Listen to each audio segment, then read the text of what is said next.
Ons lees in die eerste paar verse van Markus. Die evangelie van Jesus Christus, die Seun van God, begin so. In die boek van die profeet Jesaja staan daar geskrywe: Kyk, ek stuur my boodskapper voor jou uit. Hy sal die pad vir jou regmaak. Iemand roep in die woestyn: maak die pad vir die Here gereed. Maak die paaie vir hom reguit. En so het Johannes die Doper in die woestyn opgetree. Hy het verkondig: bekeer julle en laat julle doop, en God sal julle sondes vergewe. Die hele landstreek van Judea en al die inwoners van Jerusalem het na hom toe gestroom. Hulle het hulle sondes bely en is deur hom in die Jordaanrivier gedoop. Johannes het klere van kameelhaar gedra en met 'n leerband om sy heupe, en hy het van sprinkane en veldheuning gelewe. Hy het gepreek en hy het gesê: die een wat na my kom is my meerdere. Ek is nie eens werd om te buig en sy skoene los te maak nie. Ek het julle wel met water gedoop, maar hy sal julle met die Heilige Gees doop. Jesus het in daardie selfde tyd van Nasaret in Galilea afgekom, en hy is deur Johannes in die Jordaanrivier gedoop. Net toe hy uit die water kom, het hy die hemel sien oopskeer en die Gees soos 'n duif na hom toe sien neerdal. Daar was ook 'n stem uit die hemel: jy is my geliefde seun, oor jou verheug ek my. En net daarna het die Gees hom weggevat in die woestyn in, waar hy vir 40 dae gebly het en deur die Satan versoek is, en Jesus was daar saam met die wilde diere en die engele het hom versorg. Nadat Johannes in die tronk opgesluit is, het Jesus na Galilea toe gegaan en hy die evangelie van God verkondig. Hy het gesê: die tyd het aangebreek en die koninkryk van God het naby gekom. Bekeer julle en glo die evangelie. Nou vandag wil ek begin met wat ek vir myself die volle evangelie noem. 'n Paar maande gelede het ek uiteindelik iets gedoen waarvan ek al van kinds af droom. Ek het in 1974 Volkswagen Beetle gekoop. Julle het hom al buite die kerk sien staan of my gesien rondry, en nou moet julle mooi verstaan, ek het nie gedink ek koop 'n splinternuwe Toyota nie. Ek het geweet presies waarvoor ek myself inlaat. Ek het geweet daar gaan daar wees wat hy nie wil staart nie.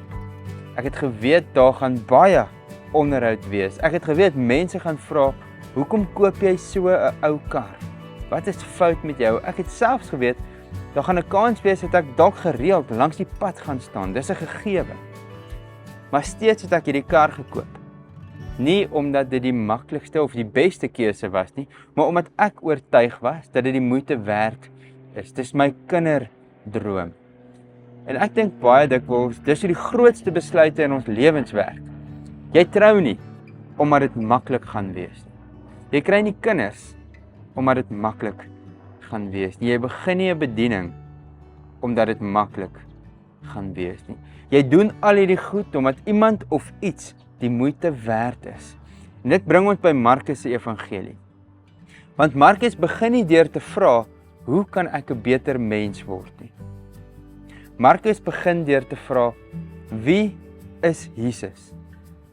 Want jou antwoord op hierdie vraag sal alles wat daarna volg bepaal. Markus begin sy evangelie met 'n eenvoudige sin: die evangelie van Jesus Christus, die Seun van God. En vir my en vir jou klink dit soos 'n gewone inleiding, 'n mooi manier om 'n storie te skryf. Maar vir sy eerste lesers moes dit amper revolusionêr geklink het, want die woord evangelie is nie 'n kerkterm nie. Dis nie 'n kerkwoord nie. Want wanneer Rome 'n nuwe keiser gekry het, of aangekondig het, of 'n groot militêre oorwinning behaal het, dan is 'n evangelie verkondig. Dan is die goeie nuus verkondig, nuus dat daar 'n nuwe heerser is.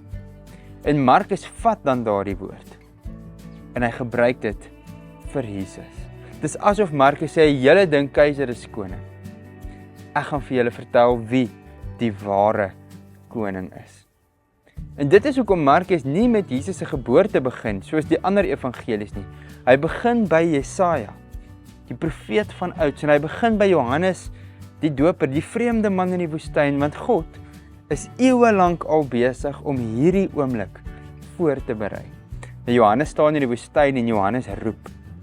Hy sê, maak die pad vir die Here gereed. En mense stroom na hom toe. Nie vir nog 'n profeet nie, nie vir nog 'n rabbi nie, vir God self, want die koning kom. En as die koning opdaag, dan verander die wêreld. My en jou wêreld. Kom ons gesels oor Jesus, wat die geliefde seun is wat in my en jou plek kom staan. Maar daar gebeur iets merkwaardig in Markus. Jesus kom na Johannes toe om gedoop te word. En is vreemd. Want Johannes die doper doop mense wat hulle sondes kom bely. Maar Jesus het geen sonde om te bely nie. So hier gebeur iets anders hier in die Jordaanrivier. Waarom staan hy daar in daardie water? Dis omdat hy gekom het om homself met sondaars te vereenselwig, met ons. Want van die eerste hoofstuk af begin Jesus staan waar ons behoort te staan. Hy identifiseer hom met mense wat redding nodig het. Met my en met jou. En dit is reeds die eerste skaduwee wat ons van die kruis kry. Maar wanneer Jesus uit die water uitkom, dan skeer die hemel oop en ons hoor die Vader sê, jy is my geliefde seun, oor jou verheug ek my. En dis die eerste keer in Markus wat God praat. En let op wanneer God dit sê. Nie na Jesus se wonderwerke nie. Nie na sy prediking en sy preke en nadat mense hom kruisig nie. Maar heel aan die begin. En onmiddellik daarna stuur die Gees hom in die woestyn in. En die woestyn speel 'n belangrike plek in die Bybel. Want die volgorde is baie belangrik. Identiteit kom voor sending. Liefde kom voor gehoorsaamheid. Bevestiging kom voor beproewing. Maar hierdie woorde behoort eers aan Jesus. Hy is die geliefde seun. En dit is juis omdat hy hierdie geliefde seun is, dat hy ons kan red, vir my wat Laurens is. En jare later sal die Nuwe Testament sê dat ons deur ons geloof in Christus kinders van God word, ek en jy. Want ons word nie geliefdes omdat ons dit verdien nie. Ons word deur hom daarin geneem, kinders gemaak. En dit is die evangelie. Want Jesus bring 'n nuwe begin vir my en vir jou. Want nou kom ons by Jesus se eerste preek hier in Markus. Net een sin. Die tyd het aangebreek. Die koninkryk van God het naby gekom. Bekeer julle en glo die evangelie. Let op wat kom eerste. Nie bekeer julle nie. Heel eerste, die koninkryk het gekom. Die tyd is hier. God het reeds opgetree. Die koning het reeds gekom. En nou kan mense reageer hierop. En dis die hart van die evangelie. God neem altyd die eerste inisiatief in my en jou lewe ook. En ek en jy moet antwoord daarop. En daarom dink ek, ons verstaan die woord bekering soms 'n bietjie verkeerd. As jy bekering hoor, wat hoor jy? Jy hoor waarskynlik, probeer harder. Wees beter. Moenie weer foute maak nie. Hou op swak wees, maar dis nie wat hierdie woord beteken nie. Bekering beteken letterlik om te draai. Om rigting te verander. Nie omdat jy skielik 'n beter mens geword het nie. Maar dalk eerder omdat die werklikheid vir jou verander het. Want die koning het gekom. Bekering is daarom nie die begin van die evangelie nie. Jesus is die begin van die evangelie. Jesus doen lank voor ek en jy tot bekering kan kom.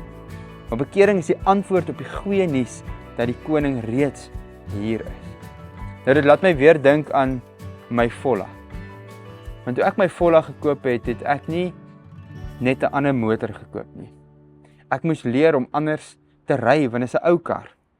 Ek moes leer om anders te luister. Ek moes anders beplan, want ver ry lyk skielik anders. Ek moet stadiger ry. Ek moet anders na die pad kyk, want die wieldoppe kan afval. Nie omdat iemand vir my 'n lys nuwe reëls gegee het nie, maar omdat hierdie kar 'n ander manier van ry vra. En dis wat Jesus in my en jou lewe doen. Hy gee nie bloot vir ons 'n nuwe stel reëls nie. Jesus bring vir ons 'n nuwe werklikheid. En wanneer die koning in jou lewe inkom, dan begin jy ook anders leef. Nie omdat jy liefde wil verdien nie, maar omdat jy reeds in God se genade ingenooi is, en dit is wat bekering beteken. 'n Nuwe begin beteken. En ons gaan vir die volgende paar weke saam reis deur Markus se evangelie. Ons gaan die storms beleef. Ons gaan die wonderwerke beleef. En daar gaan mense wees wat twyfel, baie mense. Selfs die disippels verstaan dikwels nie wat Jesus vir hulle probeer sê of wie Jesus is nie. Maar Markus hou aan om dieselfde vraag te vra. Wie is Jesus? Want hoe duideliker ek en jy vir Jesus raak sien, hoe meer natuurlik word dit om agter Jesus aan te loop, disipel te wees, en miskien is jy vanoggend nog vol vrae. Dan is jy in goeie geselskap in Markus, want die disipels was ook vol vrae. Die vraag is nie of ek en jy alles verstaan nie. Die vraag wat ek en jy moet vra is, wie is Jesus vir jou? Want as hy 'n goeie leermeester is, dan kan jy vinnig 'n ander iemand gaan kies. As jy net sy naam of sy raad kan neem en kan los. Maar God is die seun van God. Jesus is die seun van God. En as hy werklik koning is, dan verander alles. Dan word bekering nie 'n swaar opdrag wat ek en jy moet uitvoer nie. Dan word dit 'n uitnodiging. Dit word vir my en vir jou 'n nuwe begin, en nie omdat jy vandag besluit om 'n beter mens te wees nie, maar omdat die koning gekom het, en omdat die koning die moeite werd wees. Net soos wat ek elke dag in hierdie kar moet klim en kan besef, hy gaan anders ry as my ander kar. Ek moet anders dink, anders kyk, anders trap, my tyd anders bestuur, die pad anders lees. So nooi Jesus ons in 'n lewe in waar alles anders lyk, waar mense dalk by ons gaan verbyjaag, maar waar ons die vreugde in die middel van die uitdagings gaan beleef. En mag dit wees hoe jy God se koninkryk beleef, want dit is wie Jesus is. Jesus is God wat mens word. En Jesus sê, die tyd is hier. Die koninkryk het gekom, en ek en jy is knie diep in hierdie koninkryk ingegooi. Mag jy in hierdie week wat kom anders leef, anders dink, anders kyk, jou tyd anders bestuur, en mag jy besef die koninkryk is hier. Jesus is hier en hy is vir jou. Amen. Kom ons bid saam. Here, dankie dat ons kan stil word en die woord kan lees. Here, waar ons vir 5 weke gaan vra, wie is U? Maak ons oë oop. Leer ons om deur Markus se oë na U te kyk, Here, dat ons sal sien U is die Messias. U is die koning waarvoor die wêreld smag. Here, U is die koning waarna ek smag. Here, mag dit my lewe verander.